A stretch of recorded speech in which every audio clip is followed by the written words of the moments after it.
Hello, my name's Justin LeClue, and I'm here today with Will Sloan.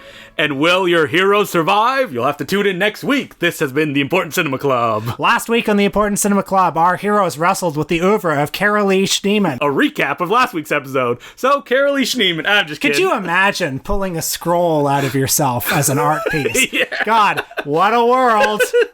Well, this week we're talking about cereals. What cereals? Well, Captain Crunch, Fruit Loops. Good stuff. Yeah, that's the kind of classic comedy that separates us from the other podcasts. Nah, we're talking about the old-timey movie cereals most popularized in the late 30s, early 40s. Stuff like Flash Gordon starring Buster Crabbe. The Adventures of Captain Marvel starring Tom Tyler. The Lone Ranger, Zorro. So many pulp heroes brought to the screen in little 15-minute chunks with a cliffhanger at the end, meant to encourage young viewers to come to the theater next week to see how their hero gets out of this death-defying problem. Now, people may not quite know the concept of a cereal because it is an antiquated form. They know parodies of cereals because that's essentially the only way it's portrayed in popular culture now. So, beginning in the 1910s and going all the way to the early 50s, cereals were part of the special bonus attractions that accompanied feature films.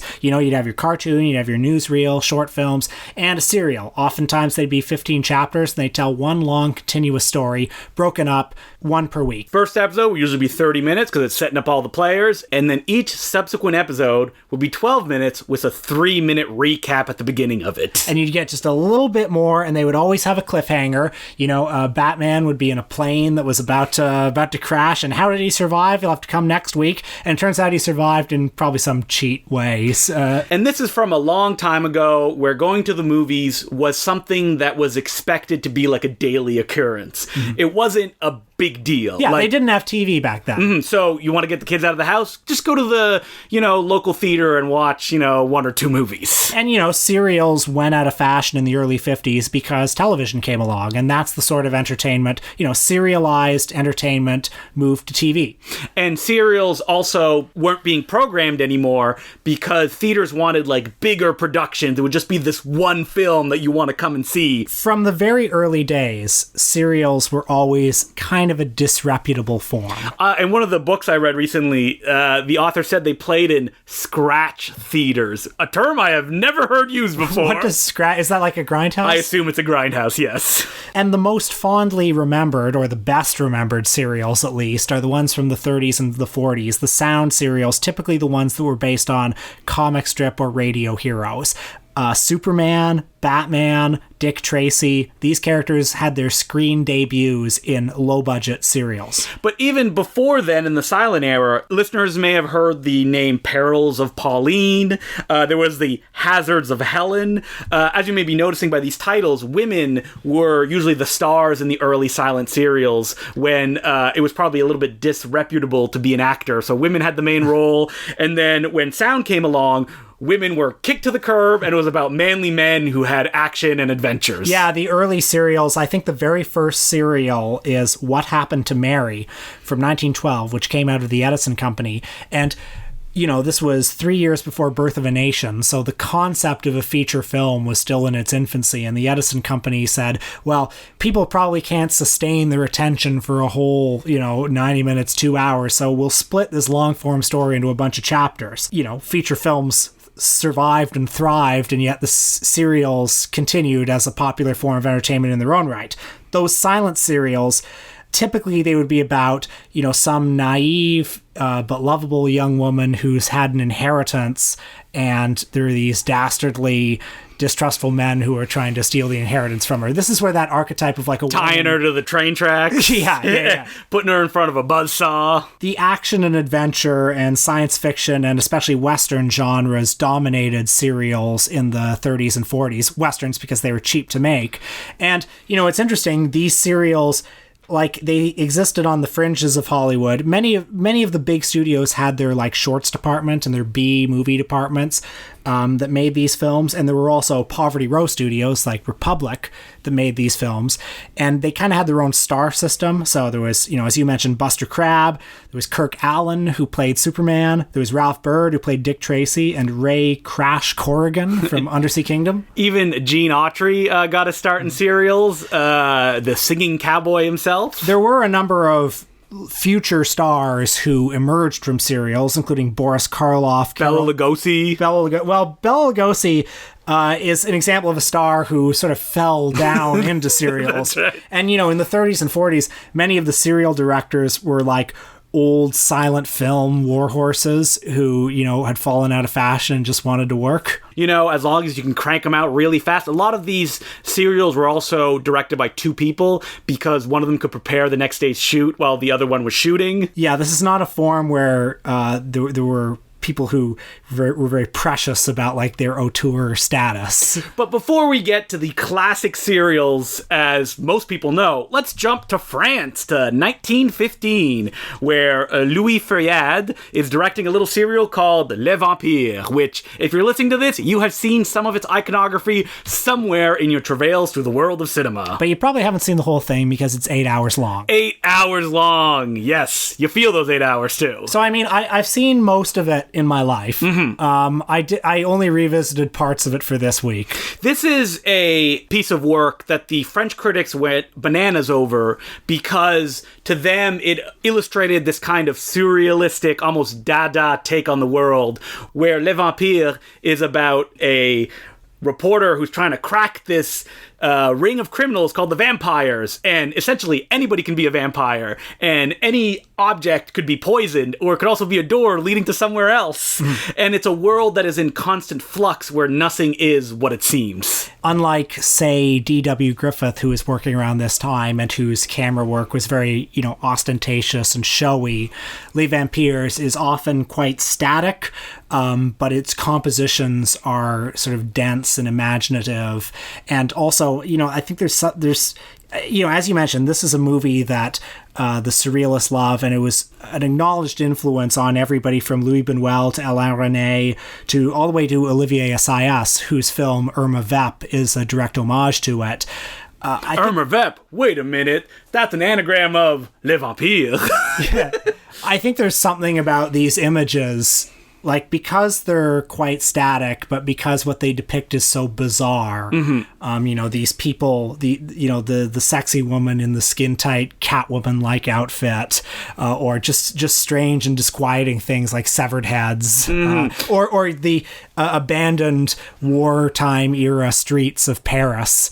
Because it's static, you sort of come towards it. It's, like, I don't know, maybe I would be wrong to compare it to the spiritual style that Paul Schrader describes, but like... Transcendental. Yes, a transcendental style. But there's something I think that's kind of like participatory about when you watch something like this that's 8 hours long, and most people now will be consuming it in that form, it is much slower than even the 40 serials. So you do have to let yourself be kind of lost in it.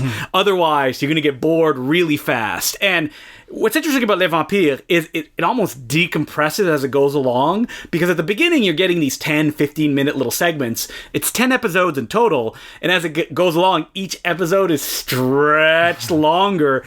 And it kind of bummed me out because it felt like that 15 minutes of content was stretched over an hour. And the highest points for me were about midway through the first 4 hours. One of the reasons I was interested in doing this topic, serials, was the fact that we consume serials now, those of us who do consume them, which... Not you. Are not generally me, and not many people, will consume them like maybe over 2 nights or something, like almost like a feature film. And that's not how people watched them at the time. They were... watched once every week, probably miss a couple chapters, Yep. Who knows? It doesn't really matter. Like, only the first and the last chapter are really all that important. It's about the journey. Yeah.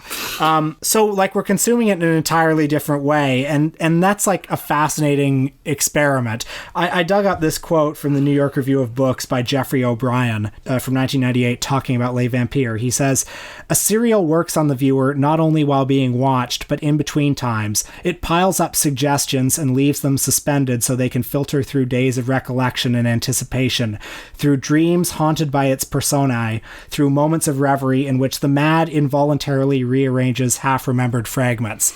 And I mean, that's kind of how I remember serials, you know? I mean, like, it's all a big soup. Like you said, because television came around, their form changed, right? Goes to 21 minutes. It becomes even more repetitive because you want to be confronted with something that you know every week and not to be challenged too much. And there can't be too much of a cliffhanger because everything needs to reset so you can just catch them out of order. That's something that was interesting about serials, is that they did have that story run from point A to point Z. And while there was recaps at the beginning, it just made the assumption that, oh no, you've probably seen the other parts. Doesn't really matter, but here you're thrown into the story. You know, there were 2 serials that I watched as a kid and enjoyed. And I'm guessing they're probably the 2 serials that are watched by the most people right now. Yep. Just because they have the most famous character, and that's 1943's Batman. A terrible serial. And 1949's Batman and Robin. Not that much better. No, well, Robin is still in both of them. You may know 1943's Batman as the most ill-fitting suit to appear in the Batman saga. And also the most racist Batman adventure. Yeah, at the time he's fighting the Japanese, and oh boy, they're portrayed exactly the way that you think they would be portrayed in a film made by a Poverty Row studio in 1943. So this week I revisited 1943's Batman. And I would like to talk about it a bit because I invested 3.5 hours into watching it. You watched all of it? I watched all of it, and it was just a nostalgic... Didn't you get enough? Like, did it come back to you? Did you, like, remember parts that you would play on, I'm sure, the Walmart long play VHS? Yeah, that was what I had, actually. Yep. You know, it was an interesting kind of nostalgic experience watching it. I mean, I was watching it thinking, what did I get out of this as a kid? Batman. That's what you got out of it. That's what I got out. Like, I was an uncritical consumer of Batman. Anything Batman. And in fact, the fact that it was in black and white and it was sort of slow and dark and hard to look at. Is it adult? Yeah, it made it kind of interesting. Citizen Kane, Batman, one and the same. Yeah. So the 1943 Batman serial, you know, an interesting thing about serials is because they were directed to children, they were heavily censored. So you couldn't show somebody being a vigilante. Mm-hmm. So in this one, Batman is fully deputized by Uncle Sam to go after Japanese spies. And you may recall from the comics and the Tim Burton movies, Batman in the serial is introduced at his desk in the Batcave, looking very sad because he has no Japanese to go and intern somewhere in a camp. Did you know that this serial was the first appearance of the Batcave in any medium? I did not know that. Incredible. It's also... This serial also was the first thing to make Alfred the Butler skinny and have a mustache. Was he, like, fat and jovial before that? Yes. Okay. But the plot involves the sinister Japanese spy Dr. Daka, played with relish by J. Carrol Naish, who is operating in the deep sub-basement of a funhouse in Little Tokyo, which has been abandoned because, as the narrator informs us, a wise government rounded up the slur. Yep. So one of the slurs can be found on packages of Mr. Noodle now at your local shopping market. So it's a pretty racist serial, and it's also shockingly boring. So boring. And you know, as I was watching it, like I must have got like Stockholm syndrome or something, but I was almost watching it the way that I watch Les Vampires, where it's like the images are very dark and there's, you know, it's so badly shot that there's like almost accidental beauty in some of it. and I'm looking at it like, oh, this is it. The Lambert Hillier, the American Feuillade. Look at this shot where there are no lights and you can just see a glimmer of the Batman utility belt.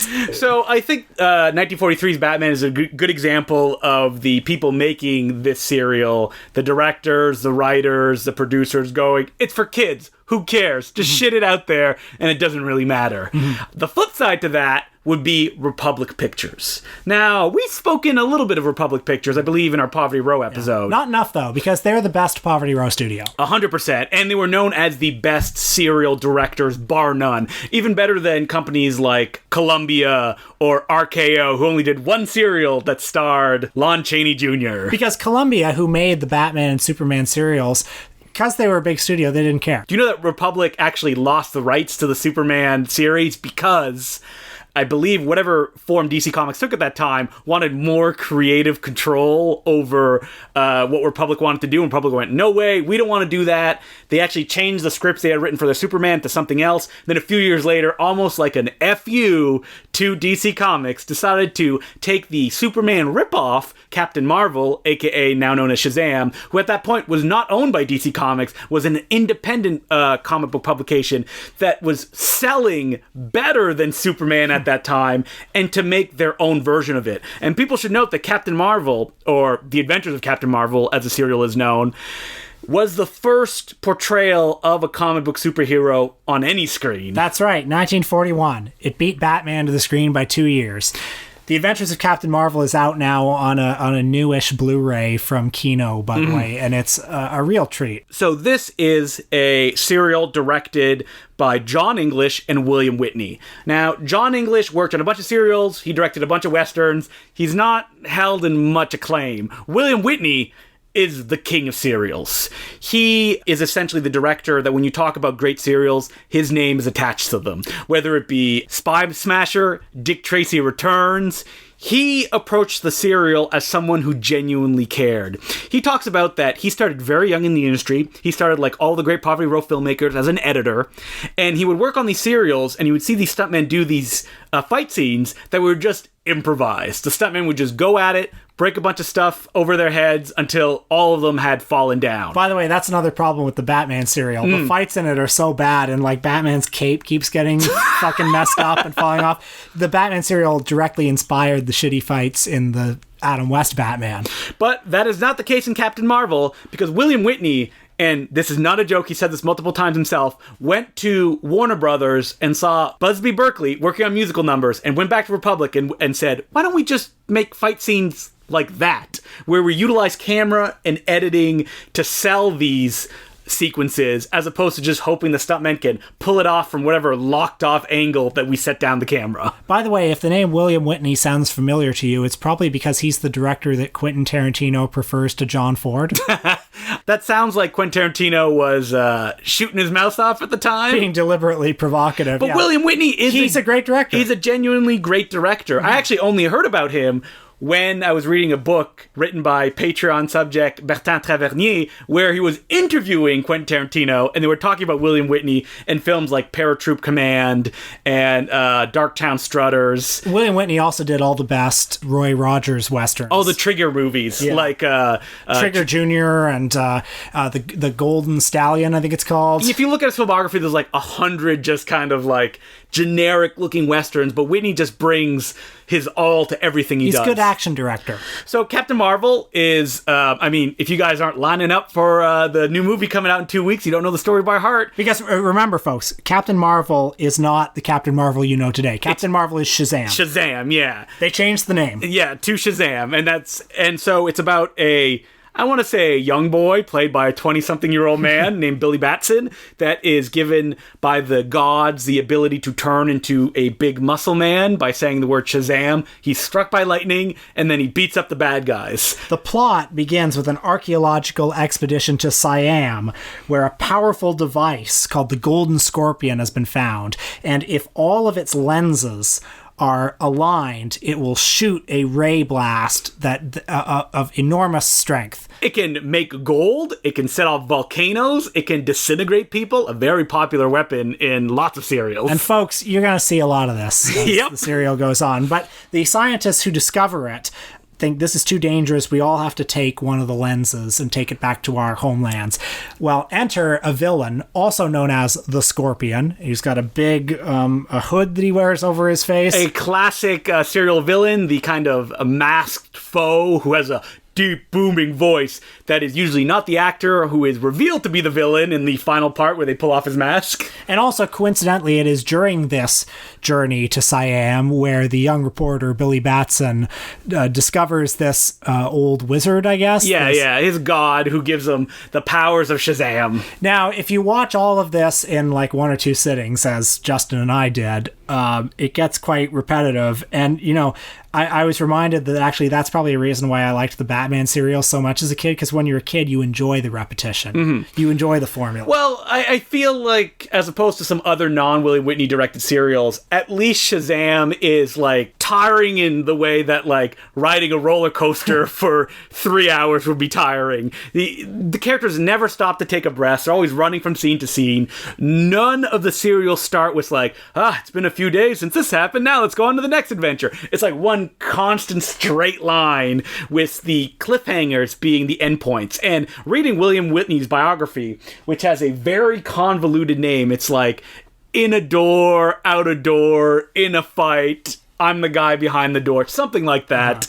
He talks about the writers would start with the cliffhangers and then write the story around those, which is hilarious to me. One of the reasons The Adventures of Captain Marvel is so beloved is because it had relatively sophisticated special effects for a serial. Yeah, they were done by the Lydecker brothers, Howard and Theodore, who kind of, for the first time, put a flying man on screen. So the stuntman, not Tom Tyler, but the stuntman's name was Dave Sharp, and he had this unique ability to, jump off a building and, like, put his body in a rigid, like, erect form. Not his penis, his body. Yes, that's right. His body, and to make it look like he was flying before he plummeted. Oh, I thought you were making a joke about the fact that they built a giant, rigid Shazam dummy that they threw through the air. So, okay, they had this stuntman who could contort his body in just the right way as he jumped, and then it would seamlessly cut to this rigid Shazam dummy. Yeah, it looks okay. It looks good. It's in fun. the wide shot, you gotta consider this is 1941, and there's also some really good rear projection work of Tom Tyler, like, flying as Shazam, and that same stuntman was, I mean, according to some interviews that I heard, one of the first people to make a personal-sized trampoline so he could jump out of frame, and when he comes into the shot, he comes down on the villains as if he's coming down from a flight. There's a lot of other fun special effects, too. Like, there's that scene where he's in a cave and the lava.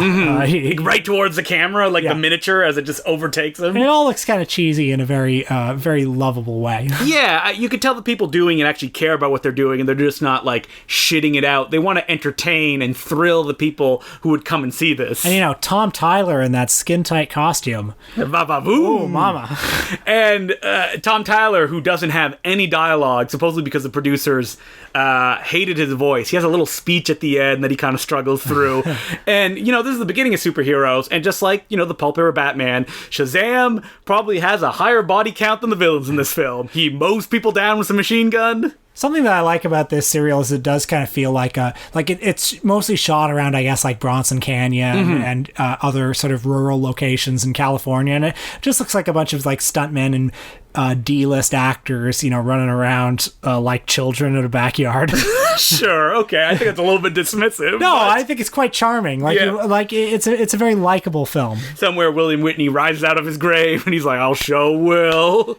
Very competently filmed. I would say it's better than competently filmed. I really like The Adventures of Captain Marvel. Yeah, and William Witney would, after this, he would go on to do a bunch of Mountie serials, which was, like, really popular in Hollywood around this time, before kind of transitioning to mostly feature westerns, and as his last film was a blaxploitation film parody, Darktown Struthers. So while serials in this specific form obviously went out of circulation, the idea of serialized entertainment itself has never gone away. I mean, people often mention that the Marvel Cinematic Universe right now is sort of similar to the old time serials. It follows that serialized format where they have sort of cliffhangers and one leads into another one. And you want to know what happens next.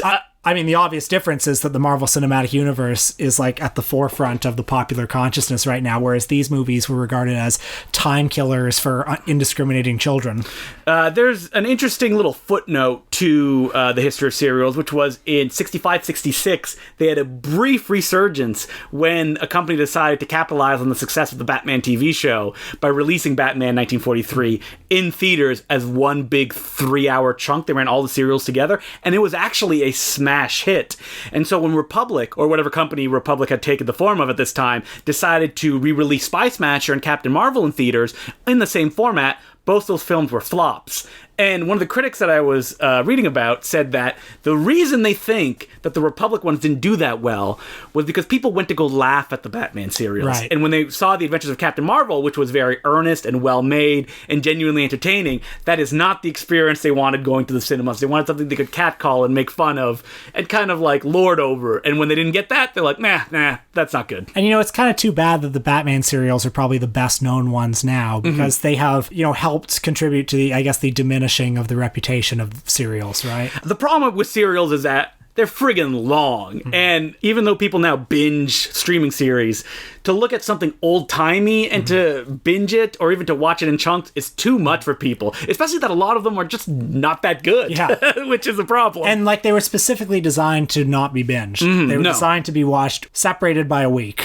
I think there's something really attractive about this idea of you go to the theater not just to see this one thing, but you also get a package around it. Like, oh, I want to see the next serial, and then maybe I'll catch the movie. Or I want to see this movie. Oh, this is a really cool serial. I should come back next week to see what happens next. That doesn't really exist anymore, unless you count those first 25 minutes of ads that play before movies. Yeah. Something that you want to catch. Yeah, I mean, in Canada, we get to see those cartoons with the little popcorns who are being let that is not true. Unless you go to the drive-in, the Oakville 5, they still play the "Let's all go to the that rules. lobby." What I'm trying to say is that a millionaire should give us money to make serials again, and we'll put them in front of movies. It would be hard to tell the story chronologically because people aren't going to see one movie and then the next movie and then the next movie. Well, you're just going to have to recreate that need to go to the movies like they used to be in the 40s, trying to ignore the fact that you have the internet, you have television, you have movies at home. I think we can do it. Let's do it. Okay, this is our mission. This is what the Important Cinema Club is going to do. Bring back serials. Justin, do we have any letters this week? Yes, we do. And as per usual, you can send us questions, comments at importantcinemaclubpodcast@gmail.com. And don't forget to go and rate and review us on iTunes. So, our first letter is from Jeff Wood, and it goes, The Return of John Landis. Hi, pals. I know you are also obsessed with the movies that made me.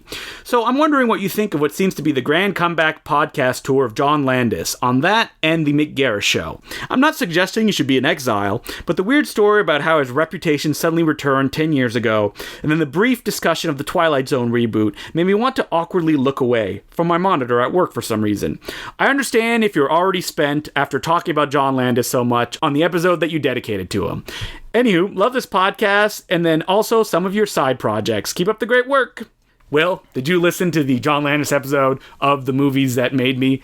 And by that I mean, did I send you a text message in the morning saying, John Landis is on The Movies That Made Me episode? I thought I sent you that text message. Yeah, maybe we both did at the same time. All that matters is we were both very excited that John Landis was on one of our favorite podcasts, The Movies That Made Me.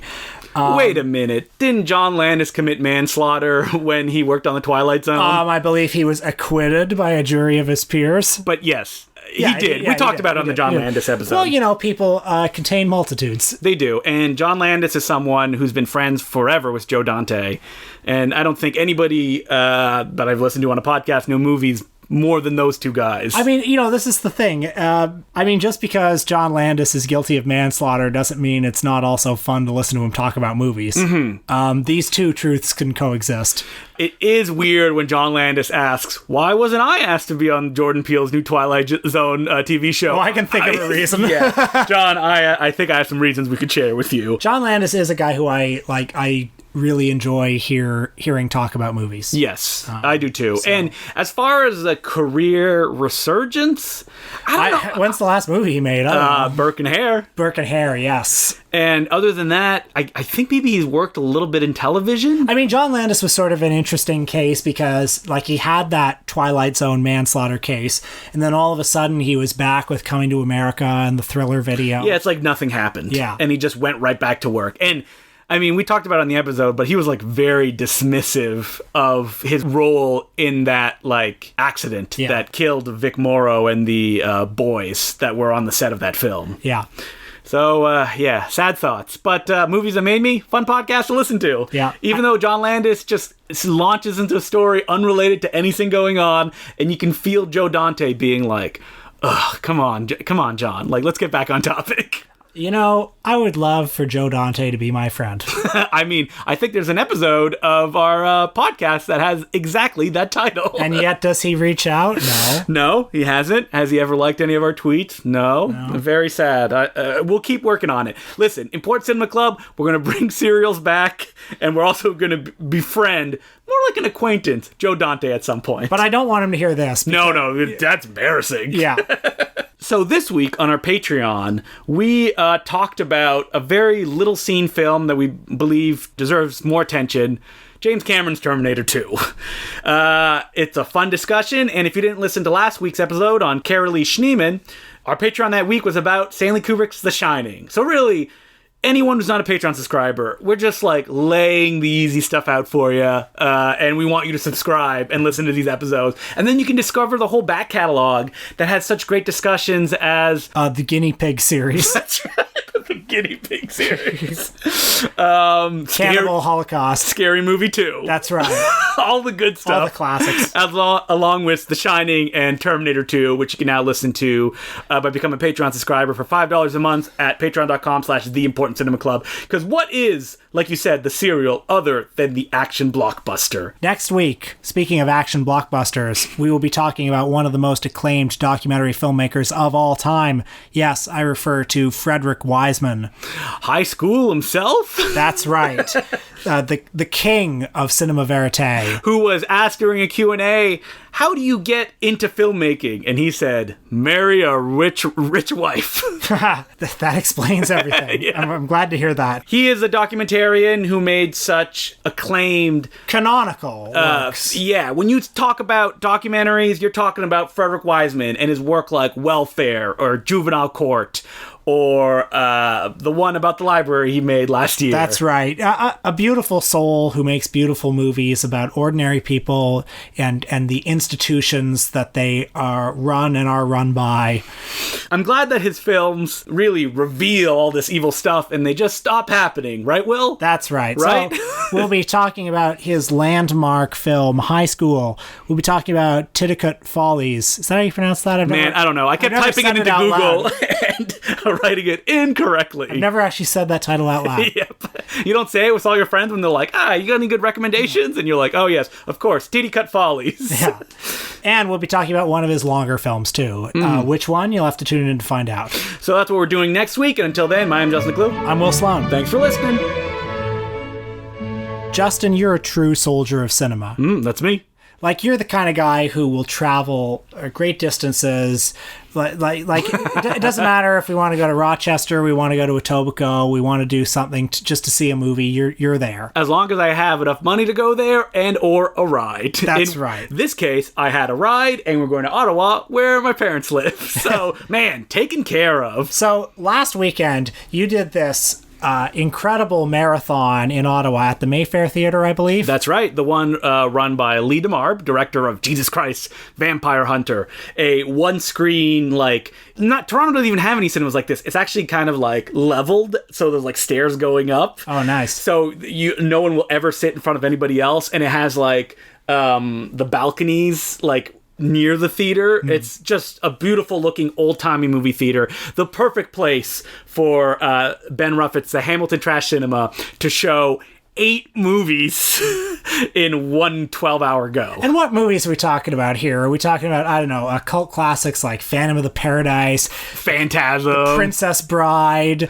No, we're talking about movies like Dream a Little Evil, Scream Dream, Mutilations, Soul Tangler, Blood Hunter, Satan's Place. Movies that you're like, well, I've never heard of those. Mostly because they were regional films that were released only on VHS in limited quantities.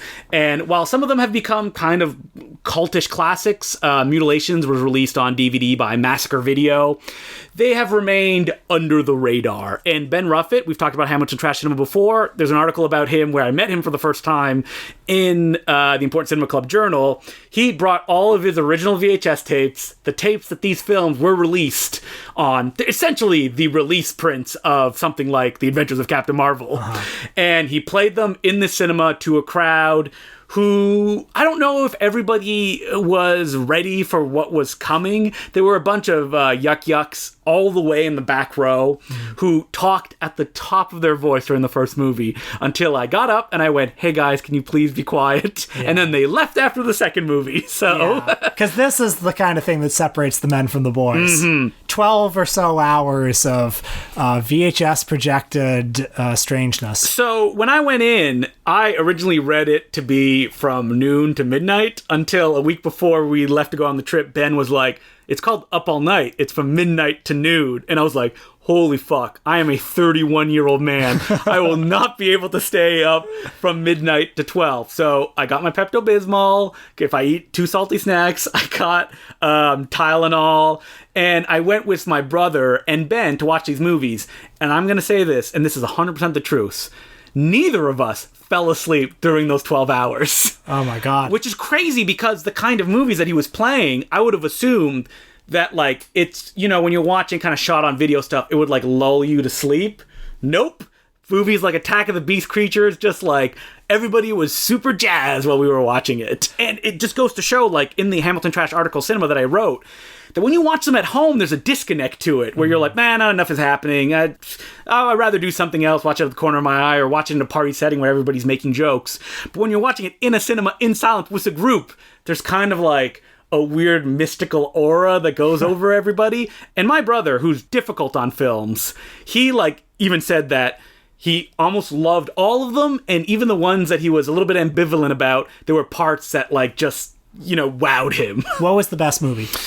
So the best movie that I would say, if someone said, oh, I want to watch a film, what would you recommend from the lineup? I would say Mutilations, because it's, I don't know how this is not more of a hit, because it's like the alien version of Winter Beast, where it's a bunch of regional actors that go to an Evil Dead 2 cabin. None of them have any kind of inflection to any of the lines that they're doing, but there's all these colored lights. They had some money, so there's crane moves and stuff like that used in the incorrect way. Tons of gore and really goofy stop-motion monsters throughout all of it. It's essentially like a pure entertainment when it comes to these kind of regional horror films. But the one that I love the most was a little film called Blood Hunter. And it was a film that I hadn't heard nothing about. It has no IMDb reviews. I believe that it was completely unavailable, but my brother did some hunting, and it looks like one of the actors posted it on YouTube. It only has a few hundred hits.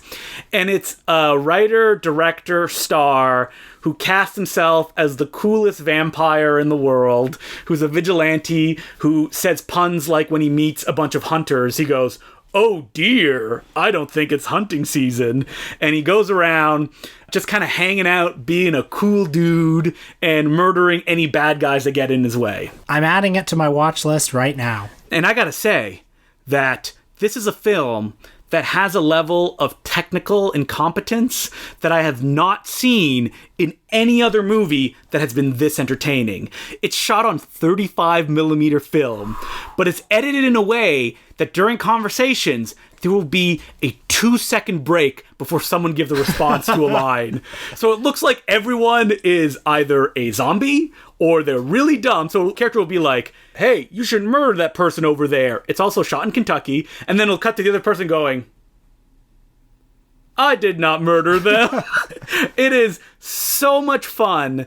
And like, me and my brother were both like 5 stars. Like when we we each have different kind of film tastes, but the movie just impacted us in that way, and it really deserves to become a cult classic. So I'm half jealous of you, and then half also knowing that I would have been destroyed by this marathon. Yeah.